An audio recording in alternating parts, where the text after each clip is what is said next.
Après avoir annoncé la réquisition administrative des hôtels Rendama, Radisson Blu et Onomo à l'estuaire, le ministre gabonais du Tourisme a annoncé l'étendue de l'opération dans deux autres provinces, notamment l'Ogooué-Maritime avec l'hôtel Negabembe et le Moyen-Ogooué avec la réquisition de l'Ogooué Palace. À travers une allégorie, le membre du gouvernement a donné les raisons qui ont poussé le gouvernement de transition à agir dans les délais impartis. Vous avez un général qui a devant lui une maison qui prend feu. La maison, c'est le Gabon qui est en train de prendre feu. Ce général a un seau d'eau avec lui. Qu'est-ce qu'il fait?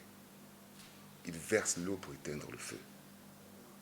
Vous avez vu comment on a caricaturé? Le général, c'est le président de la transition, qui ne va pas attendre que toutes les lois se mettent en œuvre pour sauver le Gabon. Nous sommes dans un état, dans une transition. C'est une situation exceptionnelle. Selon le ministre, ces hôtels désormais identifiés, les actions devant suivre cette réquisition sont de plus en plus claires pour le gouvernement gabonais de la transition. Par exemple, pour l'hôtel Onomo, nous allons reprendre l'administration de cet hôtel. Pour le cas du Radisson, nous allons reprendre en main le contrat qui avait été signé entre Wally et ses hôtels.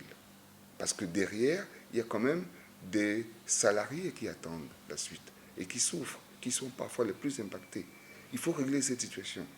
Le Radisson paye à Wally des sommes importantes. Est-ce qu'il faut continuer à laisser ces sommes-là entrer dans un compte qu'on sait que ce sont des comptes qui appartiennent à des personnes qui ont posé des actes frauduleux? Rappelons que cette opération s'inscrit dans le cadre de la restauration des institutions et de la préservation du patrimoine privé de l'État. Le Conseil des ministres du 25 juin 2024 a d'ailleurs marqué son accord pour cette action qui, peu importe les issues, devrait largement bénéficier à l'État gabonais.